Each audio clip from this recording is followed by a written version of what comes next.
القاسم محمد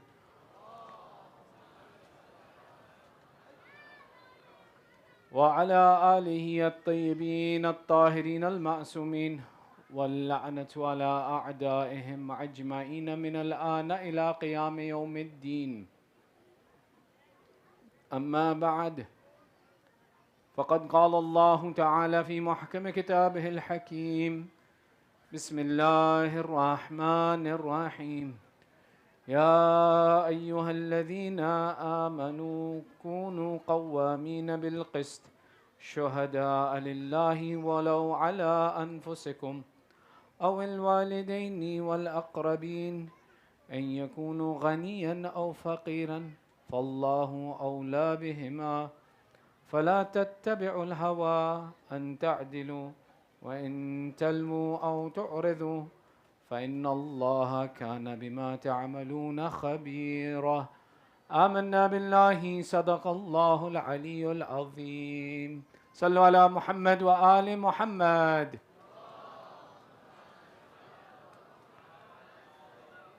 Your second salawat for love of Muhammad wa Ali Muhammad.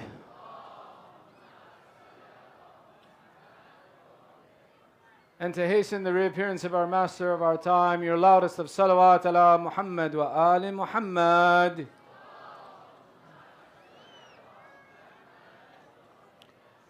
أعظم الله أجورنا وأجوركم بذكرنا المسائب آل Muhammad. May Allah increase in our reward for remembering the difficulties of Ali Muhammad. We've been having this discussion around justice in Islam. One of the aspects of justice we discussed yesterday was the concept of understanding when a natural disaster happens, when something collectively bad happens, that how is it possible that Allah can allow these bad things to happen to me? And we looked at the question of asking, why me? And realizing that the question, why me, is a bad question, because it implies that there is no benefit in this loss, and this loss is without purpose, as opposed to realizing the fact that any difficulty that befalls us is a difficulty that Allah is giving in the tawfiq that we can attain proximity and reward with Him. But there's this category of difficulty that can befall us, which comes from the concept of how people interact with each other and an abuse that takes place because someone is unjust, someone is dhalim, is an oppressor, is a despot, commits evil, harms people. And usually the ones who are hurt are the innocent. And the question comes, or the reality comes, that how is it that justice exists? As we answer this, there's a second question to look at simultaneously. Have you ever heard somebody say, only God can judge me? Only God can judge me. It's a wicked line, but is it real? Is it true? The implication of this is to say that justice cannot exist on this earth and only justice exists with God, and let me do what I want. First and foremost, the question to understand when we look at this is that if justice can exist or if it can't exist. One, we say we have a problem with the idea of justice existing because oppression exists on this earth. And the oppression that exists on this earth cannot be extricated to justice. This oppression can never be resolved on this earth. Why? Because of the nature of humanity. The nature of humanity is such that true justice requires an equitable result for an action made. And you can't do that in this earth. So which is why the first argument is that justice can't exist. Let me explain how that applies. You guys are all right? I'm not going to take too long, but it's interesting if you pay attention. Are you guys with me? Sallu ala Muhammad wa ali Muhammad.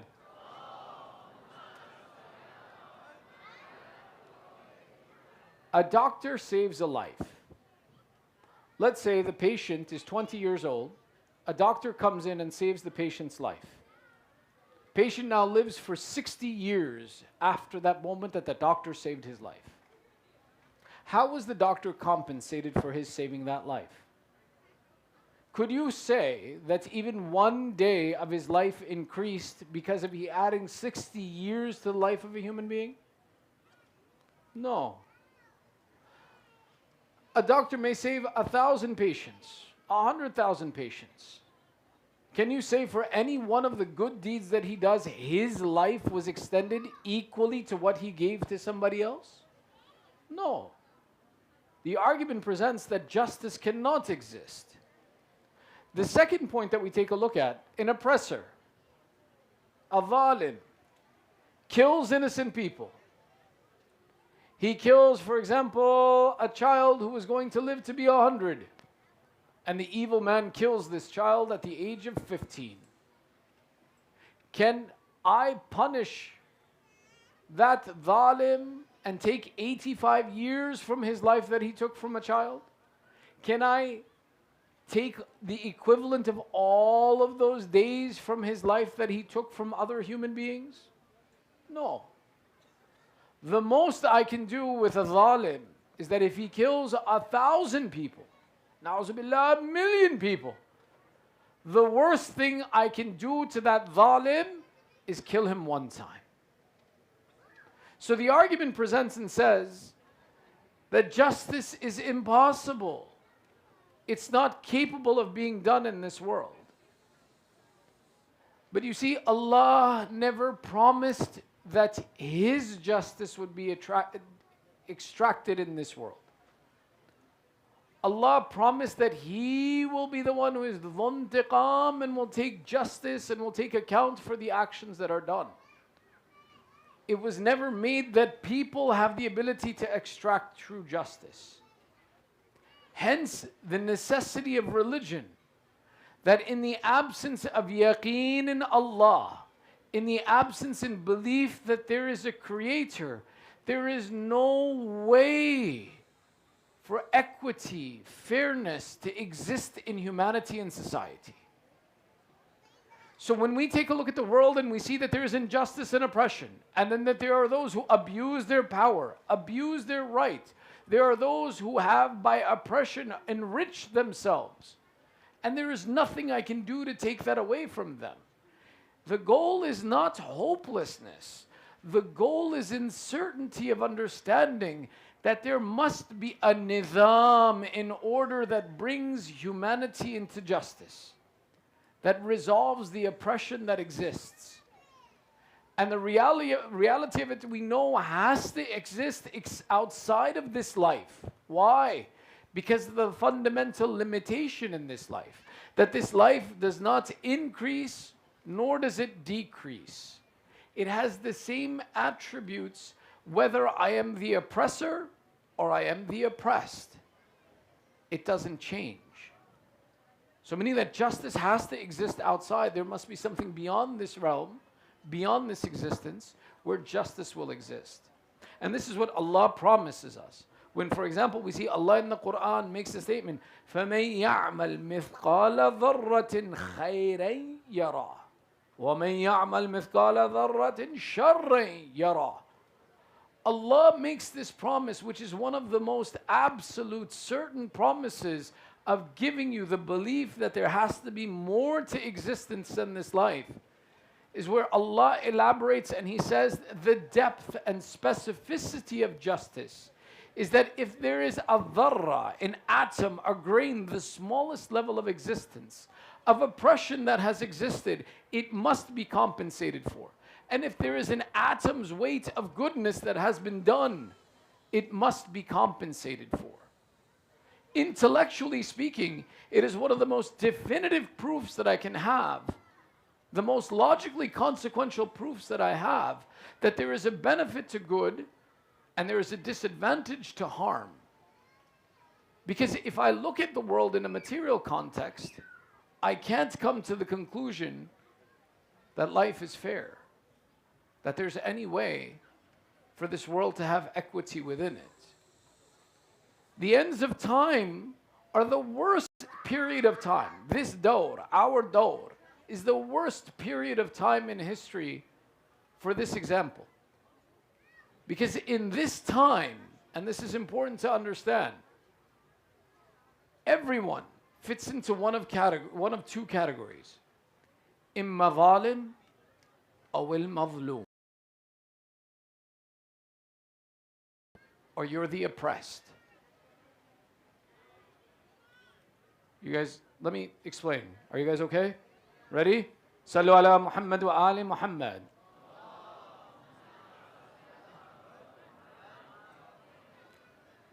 Humanity, if it could have justice, if it could create justice amongst itself, then there would be no need for a creator, there would be no need for an imam. But where Allah has dictated the presence of an imam, it is because humanity without a divine authority is oppressive, is abusive, misunderstands and misrepresents fact. Therefore, the longer the period of the ghaiba and the missingness of the imam, the greater the extremity increases between humanity and balance is lost. Which is why the description of the end of times is to say that there will only be left two types of people. There will be left no justice in this earth. When we say that injustice that will exist in this earth means that you and I, if there is no justice, if justice doesn't exist, there's only two states I can exist in. I can either be the oppressed or I can be the one who is oppressing someone. There's no third option because justice is gone. Which is why one of the things that happens in society is many times we look at ourselves and we look at the fact that someone has abused us, someone has oppressed us, and our desire is to extract justice from them. But it's not possible because that concept of justice has disappeared. And this is why the description of our Imam comes that he is the one يَمْلَأَ الْأَرْضَ عَدْلًا وَقِسْتًا كَمَا مُلِعَتْ ظُلْمًا وَجَوْرًا. That he will bring this earth back into justice and equity as it has been filled with oppression and inequity. The oppression and inequity we talk about is not just in the aspect that you and I will be oppressed, but rather every existence on this earth will suffer oppression. The water will suffer oppression. The land will suffer oppression. The air will suffer oppression. The animals will suffer oppression. Every existence in creation that Allah has made will enter into a state of oppression because of the absence of justice. Therefore, it's the acknowledgement of understanding that justice in this life is not a human-made construct. It has to have divine inspiration behind it, because the nature of man is not to live with injustice without a guardian over the society. Now, understanding this, look at the verse that we began our discussion with. And the point of this is to say that if justice can't exist in society, then the question and the statement, only God can judge me, should be true. That we should just go away from the concept of social justice altogether because it can't exist in this time period. But that's not what Islam wanted from us. The verse we began our discussion with, from Surah An-Nisa, verse number 135. This verse of Quran is actually written on the faculty library at Harvard Law School as the definition of social and human justice. Meaning that in spite of the fact that we agree that to establish justice, and the true justice won't be established until we return to Allah and Allah establishes it, the consequence is that we are still to push for justice in society. Let's read the verse again together. Ya ayyuhalladhina amanu, all those of you who have faith and believe, kunu qawwamina bil qist, be the maintainers of justice. شهداء لله ولو على أنفسكم أو الوالدين والأقربين. Be the ones who are the bearers of witness for Allah's sake, though it may be against your own selves, your parents or your near relatives. إن يكن غنيا أو فقيرا, whether they be rich or poor. فالله أولى بهما, and then certainly Allah is nearer to both of them in compassion than you could be. فلا تتبعوا الهوى أن تعدلوا وإن تلووا أو تعرضوا فإن الله كان بما تعملون خبير. Allah explains and He says, therefore do not follow your lower desires, meaning the nature of man is to follow your desires and your shahawat, to avoid justice and prefer yourself, lest you deviate and turn aside, and certainly Allah is aware of what you do. This verse, when the example of how society should implement justice, in spite of the fact that absolute justice cannot be established on this earth, is the description of how Allah wants us to behave in communities and to create justice amongst ourselves and to establish social justice where we stand up for what's right and we stand against what's wrong. This description of the responsibility of faith that comes upon us is what allows us to attach ourselves and to call us the followers of the true religion of Allah. If someone follows the religion of Allah, then they should manifest the attributes that Allah loves.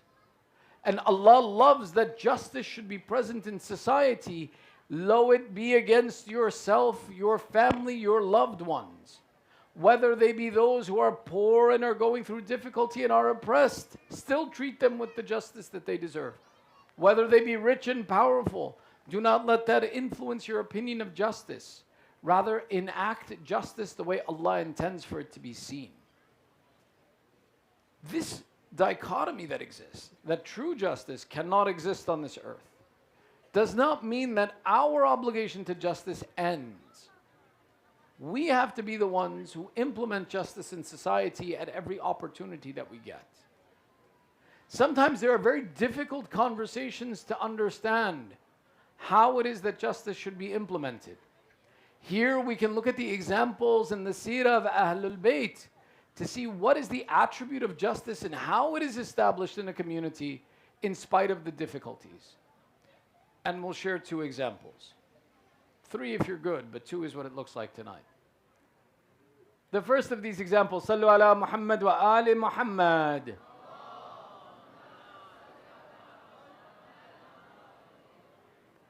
Allah says, bear witness and be just even if it is against yourself.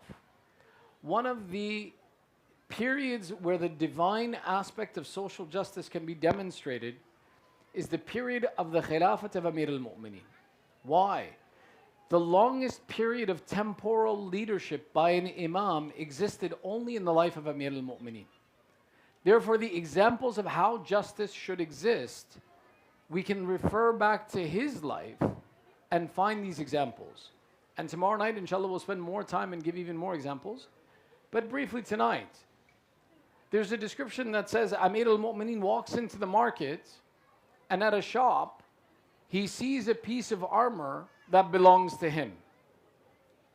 The shopkeeper is not even a Muslim and stands there, and Amir al-Mu'mineen says, where did you get this armor? He says, it's mine, I'm selling it.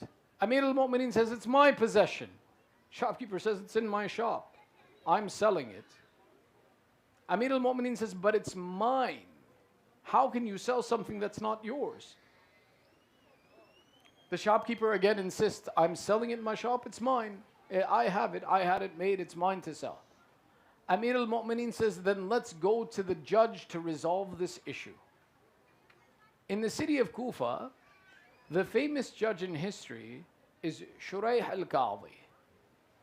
Shuraih al-Qadhi was a judge that was initially implemented in the dawr of Amir al-Mu'mineen, or even some say prior to that, but he has a very long span and he has a very corrupt span. I'll tell you about Shuraih in a minute.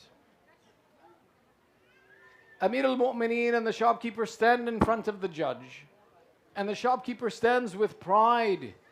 And he says, who is this random Arab that's going to tell me, and this Muslim who's going to tell me when I am selling a product? But when he stands in front of the judge with his court and they bring the armor in front, he sees the judge turn and say, yes, Amir al-Mu'mineen, what would you like me to do? As soon as the shopkeeper hears these words, that the one that he's standing against in the court is none other than Ali ibn Abi Talib, the Amir, the commander, the leader of all of the Muslimin, the shopkeeper's color begins to change. Because his expectation is that I have challenged the leader, the king, the master of these Arab, these Muslimin. He's certainly going to now abuse me. But when Shuraih turns to Amir al-Mu'mineen and makes the statement, what would you like me to do, Amir al-Mu'mineen? O commander of the faithful, what would you like me to do? Amir al-Mu'mineen says, I want you to enact justice as it should be enacted. Shuraih says, as you say, I will do. So Shuraih begins the court case. He says, what's the claim? Amir al-Mu'mineen presents the claim and he says, I am claiming that this armor, this shield, this armor is mine. Shuraih turns to the shopkeeper. He says, oh, and shopkeeper, what is your claim? He says, I am selling this in my shop. It is in my possessions. I've been selling it in the market. How could it be his? Shuraih turns to Amir al-Mu'mineen and he says, هَلْ لَكَ شَاهِدٌ? Do you have witnesses with you to prove that this is yours?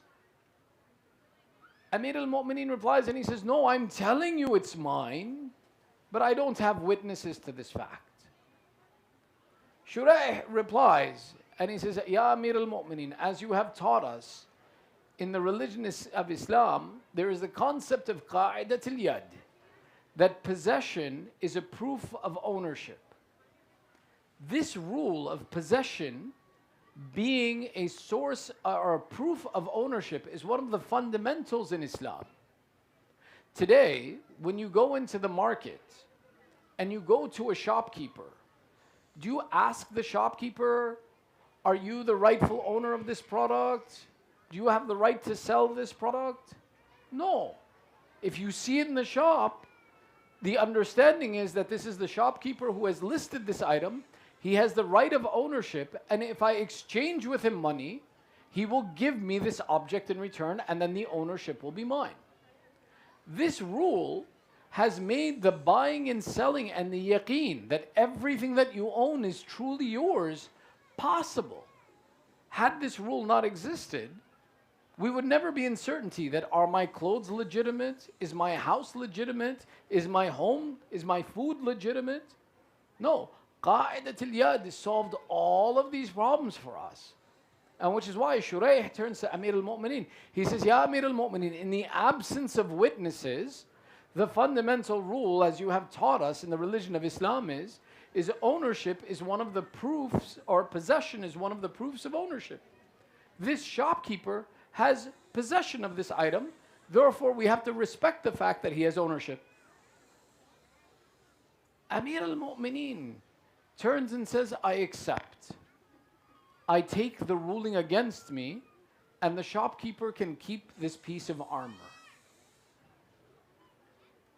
One of the most difficult things of the dawr of Amir al-Mu'mineen was that he ruled by the apparent in spite of knowing the actual, because the people did not have the ability to accept the true reality of facts.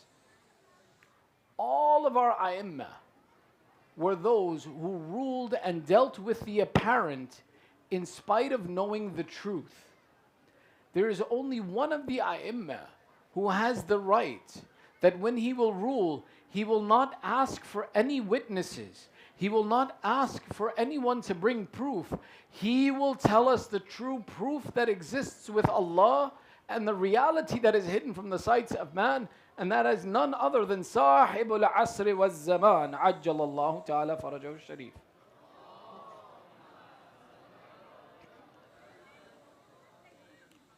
This concept of having now to enact the true reality of justice is why we describe and say Imam Zaman will fill this earth with true justice. In the story of Amir al-Mu'mineen, what happens? Amir al-Mu'mineen says, I submit to the authority of the court, and if this is your decision, then I take it. The shopkeeper is incredibly enacted in awe of Amir al-Mu'mineen, to say that this man, in spite of having the power, in spite of having truth, has submitted himself to the justice of society. Why? Amir al-Mu'mineen was enacting the law as the Quran described, that enact justice even if it is against yourself. The apparent justice was that if Imam Ali does not have witnesses, he cannot prove the fact that it was his, and therefore on the apparent nature, the possession of the item belonged to the shopkeeper. So Amir al-Mu'mineen walks away. The shopkeeper follows him and comes to him and he says, I did not imagine this justice from you. Rather, this is your piece of armor. This is something that fell off of your camel when you were returning from a battle. I collected it and put it in my shop. But understanding that this is the enactment of the leader of the Muslimin tells me that this leader is one who rules by justice and by haqq, and there has to be divine appointment for you to have the patience that in spite of being correct, to withstand this act that has been done to you. Therefore, if there is a religion that teaches you this, I submit to that religion as well too.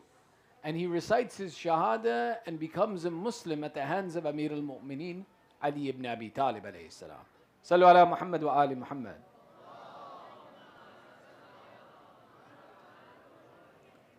Amir al-Mu'mineen in this way would use justice, the relevant justice, the material justice, as a way of bringing society together and bringing and teaching the people about the religion of Islam.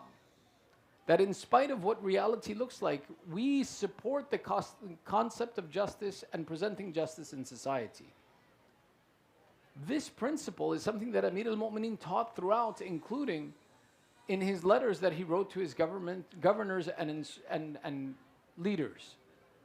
There's a really famous letter that Amir al-Mu'mineen writes. It's included in Nahj al-Balagha, and it lays out the foundations of government. Most commonly, most of us only know one line of this letter. And this is a letter that Amir al-Mu'mineen writes to Malik-i-Ashtar when he appoints him to the governorship of Egypt. Malik-i-Ashtar is not a normal person. Amir al-Mu'mineen would describe, "Oh Malik, you are to me as I was to Rasulullah. That you are my supporter in presenting and defending and preserving the religion of Islam the way I fought for Rasulullah to preserve and defend the religion of Islam." Which is why Malik is not a normal person in his understanding. So when Amir al-Mu'mineen is appointing Malik to the position of governorship, Malik does not imply or does not imagine that his intellect is sufficient to take on the responsibility. Rather, he sends a missive to Amir al-Mu'mineen and says, "Ya Amir al-Mu'mineen, how do I rule? What is my obligation? How do I bring justice? How do I represent you in a society?" That letter that Amir al-Mu'mineen writes him is the fundamental of how Islam wants us to look at justice. And which is why justice is not the blanket that treats everyone the same. That's called equity. Justice is the treatment of everybody based upon their status and their need. Equity is treating everybody identically. This is not a belief in Islam. Which is why one of the fundamentals, which is a very interesting point, the letter written to Malik-i-Ashtar defines that different people have different needs and treat them differently. Amir al-Mu'mineen specifies the rights of those who are, for example, part of the army, those who are part of the judiciary, those who are part of the treasury, those who are from the religious and the teaching class, those who are part of the businessmen, those who are part of the poor, those who represent the governorship and the responsibilities that each of these individual sectors has to the community as a whole. This is why the UN has quoted this letter, and the UN has appreciated the concept of law in Islam more than we have appreciated ourselves. And the creation of justice has been one of the fundamentals that is necessary for Islam. Which is why, looking back at the question, that is it correct to say, only God can judge me? Let me do what I do. Who are you to stop me, correct me, to change me? No. Though it is true that the actual justice, the haqiqah, the reality of justice is established on the day of judgment. The true compensation that a person deserves is reserved for the day of judgment. The command of Allah was that bring justice into society to the best of your ability and be just even if it is against yourself. And lay out the foundation that I will not be the oppressor in any instance. That it is not possible for me to submit to the religion of Islam and oppress the right of another. Which is why one of the recommendations our ulama gave is that if justice is absent from the society and there are only two roles that you can play in this world, إِمَّا ظَالِمُ وَالْمَظْلُومُ فَتَكُونُ الْمَظْلُومُ, then be the one who is oppressed. And don't be angry about being oppressed. Thank the mercy of Allah that the best of judges is witness to the oppression.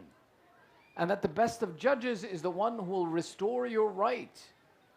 But if there are only two options in front of you, then be patient in the face of oppression. The lessons about being patient in the face of oppression are best taught in the field of Karbala.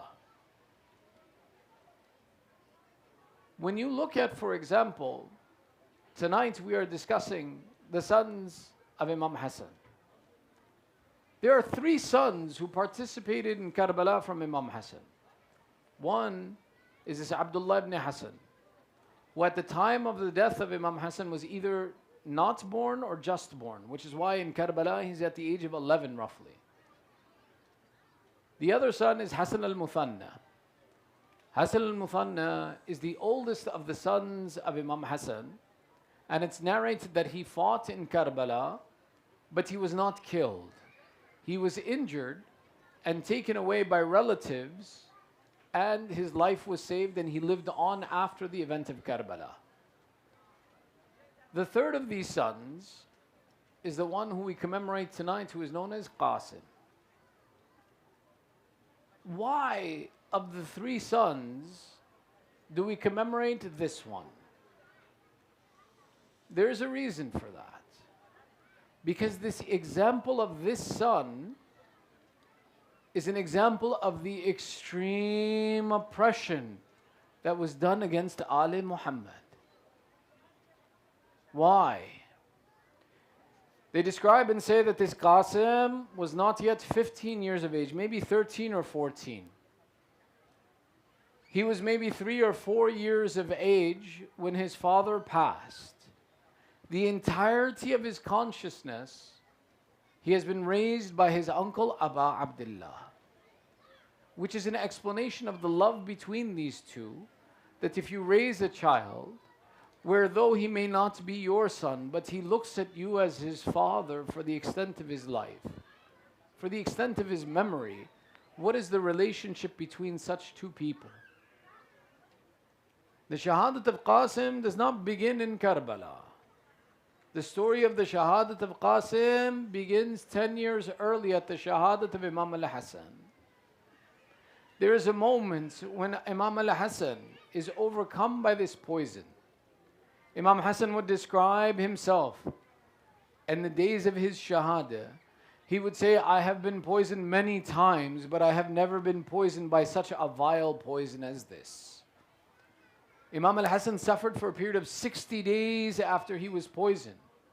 And they would describe and say that the poison's effect on his body is that he would regularly cough and cough up blood. His life blood would come out of him in his coughing. They describe and say in an instance where he is sitting with Abu al-Fadil and Imam Hussain, and in the middle he begins to have the urge to cough. He runs out of the room and outside and begins to cough violently. When Abu Abdullah and Abu al-Fadil join him, they said, we saw our brother sitting on the ground, looking at the blood that had come out of him, and realizing that his death was near because this was the essence of his life blood coming out of him. This poisoning lasted for 60 days. In the final days, there is one of the poets who describes that how did Imam Hassan call his brother in his final moments? Because it said that Imam Hassan passed in the very early hours of the morning. That it was a time that was very awkward to go out and to come, and Imam could not go himself.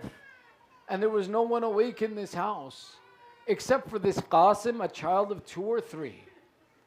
That Imam Hassan, wanting to send a message to his brother to collect his final wasiyah, they describe and say that we imagine that Imam al-Hasan Abu Muhammad took this young child and said, go bring your uncle. But he could not speak. So he said, oh Farwa, make his appearance that of an orphan. Hussain ibn Ali will understand the time has come. So they took the clothes of this young child and tore the collar. They put sand in his hair as they do an orphan. And they said, go bring your ammu, bring your uncle. They describe and say when this orphan in those early hours began to bang on the door of his uncle, when the serving women opened the door and they saw a small orphan in front, they said, oh orphan, we give but not at this hour, it is too early, come back later. As they turned away this orphan from the door of Imam Hussain, someone called from inside, this is Qasim, he has come to bring us news, don't turn him away. Abu Abdullah takes this young child, returns to Imam Hassan. They say that Abu Abdullah takes the lap of Imam Hassan, takes the head of Imam Hassan in his lap and sits with his brother who has turned green from the effect of poison. Abu Abdullah begins to weep looking at the condition of Imam Hassan. Imam Hassan says, oh brother, why are you crying? He says, oh Imam Hassan, I am crying by the condition you are in. They describe and say that Imam Hassan in this painful condition, he began to weep. Abu Abdullah said, what has made you cry? He says, oh brother, my head is in your lap. I am with you. But I am crying about your condition, O Hussein. How alone you will be in Karbala. There will be no one to hold your head in that moment. We imagine it as this moment that Imam Hassan writes a wasiyah for his son Qasim that describes and says on the night of Ashura, when all of the soldiers were preparing, there is a young boy of 13 and 14 who is following around his uncle Abu Abdullah and complaining, oh uncle, you have given everyone permission to fight. Will you not give me permission to fight? Oh uncle, count me amongst your soldiers. Oh uncle, give me permission to go stand in the battlefield. There's a discussion that says that Abu Abdullah says, oh Qasim, what do you think of death? What is your interest in going to battle tomorrow? I imagine the famous lines say that Qasim replies that death is sweeter to me than honey. Do you know why I imagine that this was asked? Because of the oppression done to Qasim in Karbala the next day. Qasim, when he replies, it is sweeter to me than honey, Abu Abdullah says that not only you, Qasim, will present the sacrifice tomorrow, but your Asghar, your nephew Asghar, your cousin Asghar, he too, that 6-month-old child, will present the sacrifice in Karbala tomorrow. They describe and say that this is a household of ghira, of pride, of integrity, that Qasim suddenly becomes upset at this statement. He says, oh Ammu, do you mean to say that the Zalim will enter into our tents and that's why Asghar will be present? Oh Qasim, if you knew of the difficulties of Abu Abdullah after you left him, if you knew of the difficulties that Imam Hussain faced alone in the field of Karbala. The day of Ashura, when it comes, Qasim begins to follow around his uncle. As the Banu Hashim begin to present their sacrifices, Abu Abdullah refuses this boy again and again. Until eventually Qasim goes and complains heartbroken that I have no one to assist me to get me permission from my uncle. Until a letter that Imam Hassan had left for him is given to Qasim and he is told, present this to your uncle and you will have the shifa, the intercession you need to enter into the battle. Upon seeing this letter from Imam Hassan, it is famously said that Abu Abdullah wept and gave this nephew permission. Some have assumed and written what they saw in this letter or what they imagined in this letter. هذا إلى حسين الغريب عن الحسن المسموم. That this is to that stranger in a dangerous land, Hussein, from his poisoned brother Hassan. Should you find yourself in a state of difficulty, O brother, accept this son of mine as a sacrifice over you. Abu Abdullah, looking at this intention, they describe and say, agreed to let Qasim enter into the battlefield. But there's a uniqueness to this nephew that has been raised by the hands of Imam Hussein, that when he wants to hug his uncle and bid farewell, that he cries at leaving his uncle. And Abu Abdullah, raising this child, weeps as he holds Qasim. They describe and say that uncle and nephew, having been thirsty for 3 days in the heat of the sun in the middle of a battle, wept so much that they became unconscious, crying at the separation from each other. When they come to, they describe and say that Qasim prepared to enter the battlefield. Do you know why Qasim is mentioned? Because the oppression done against him is unlike anything else. Of all of the soldiers of Imam Hussein, they specify and say, what was the attire of Qasim as he entered the battlefield? They said that Qasim wore a long thobe and sandals in his feet and wore a turban that was from his father. Do you know why they describe his attire? Because this young man entered the battlefield without any armor. He was such a young boy. There was no armor to fit him. So when he was asking for permission from Abu Abdullah, he knew, oh uncle, I am happy to go to the battlefield. I don't have armor, but that won't stop me from defending your life. Oh uncle, let me go and present a sacrifice. I don't care that every soldier will go in armor. I love you so much that in spite of not having it, I will present my sacrifice for you. Now understand, what was the heart of Imam Hussein? What was the difficulty of Imam Hussein? That this young boy without armor is saying, let me go, uncle. And Hussein is so ghareeb that he lets him go into the battle. Qasim is that soldier of Imam Hussein who they describe and say wore sandals, a long shirt, and the turban of his father as he came to the battlefield. The enemy army of Umar Sa'ad looked at the face of Qasim and complained, why is the sliver of a moon fighting against us? Why is he sending children against us? The face of Qasim was so innocent that the enemy wanted to take mercy and say that why are children coming to face off against us? Do you know why? Qasim didn't possess a horse, but Qasim did not walk into the battlefield. They write and describe this young man at finally being given permission from his uncle, held the sword in his hand, faced an army of 30,000 and ran into the battlefield against an army of Umar Sa'ad. Can you imagine the innocence of that child? They looked and said, this child is so innocent, he does not know that he comes to death. He runs to us, the enemies. But they did not know that these are children from the house of Banu Hashim. These are the brave ones of the children of Abu Muhammad al-Mujtaba. Hazrat Qasim enters the battlefield as a child in a shirt. They sent warriors against him and he slew them one after another. And Abu Abdullah is watching his nephew fight. Abu al-Fadl is watching Qasim fight. You can imagine the anxiety of Abu al-Fadl. I have trained this young man, but I never intended to send him without armor in front of an army. But Qasim continues to fight until eventually he has killed the younger warriors, and now the seasoned warriors become angry that who is this child that kills our soldiers? Then the seasoned warriors started to come against the son of Imam Hassan. I imagine Abu al-Fadl would complain, "Oh Zalim, have you no mercy? My nephew of 13 years is thirsty for 3 days. He stands in front of you without water. You send your champions against our children. May Allah kill your lineage." Qasim still continued to fight. He held back the press of the enemy until they described this child, his sandal broke in the middle of the battlefield. Qasim put down his sword, reached down to fix his sandal. The zalim came and struck the boy on his head. Qasim screams in the battlefield, Ammu, come to my aid. Imam Hussain rushes the battlefield. He finds the Madhloom sitting over the neck of his nephew with a sword. Abu Abdullah goes to kill the enemy. He cries out that Imam Hussain is killing him.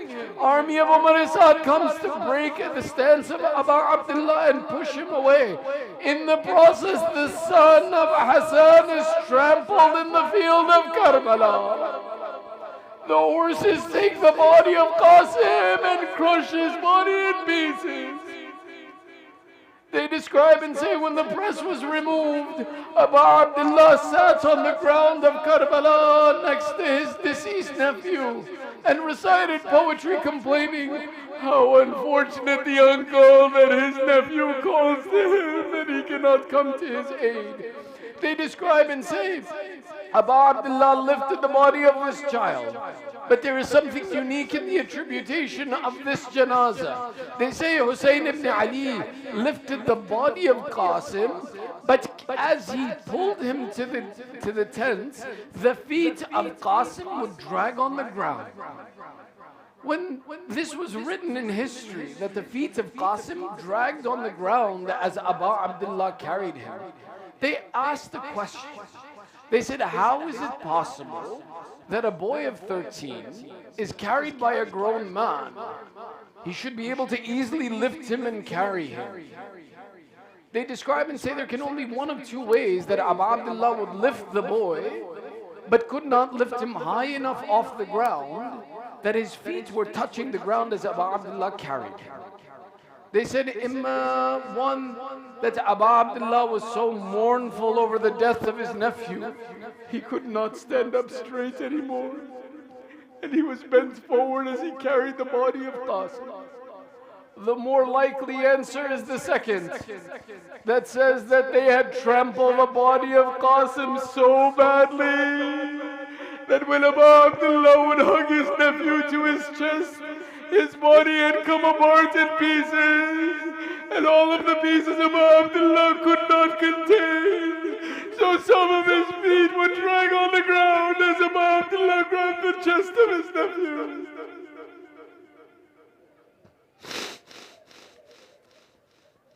ألا لعنة الله على القوم الظالمين وسيعلم الذين ظلموا أي منقلب ينقلبون إنا لله وإنا إليه راجعون رضا بقضائه وتسليما لأمره ندعوك باسمك العظيم الأعظم الأعز الأجل الأكرم. With the pain in your heart, the grief of the children of Imam Hassan, call out to Allah. Ya Allah, Ya Allah, Ya Allah, Ya Allah, Ya Allah, Ya Allah, Ya Allah, Ya Allah, Ya Allah, Ya Allah. Ya Mahmud bihaqq Muhammad, Ya A'la bihaqq Ali, Ya Fatir as-samawat bihaqq Fatima, Ya Muhsin bihaqq al-Hasan, Ya Qadim al-Ahsan bihaqq al-Hussain. Ya Allah, accept this ibadat from us. Ya Allah, forgive our sins and cover our flaws. Ya Allah, by the right of the mention of Aba Muhammad al-Mujtaba and Aba Abdullah, fulfill our hajat. Those amongst our families, our communities that are suffering through sickness and disease, give shafa'at to the mu'mineen wherever they are. Those who are suffering through strife, insecurity, oppression, give aman to the mu'mineen, the Muslimeen, wherever they are. Ya Allah, keep our children on the upright path of Islam. Hasten the reappearance of the son of Zahra. Make us and our families from the supporters of the son of Zahra. Entitle us to ziyarat of Abu Abdullah in this world. Shafa of Abu Abdullah in the hereafter. Rahimullah man yaqra Surat al-Fatiha ma'a as-salawat.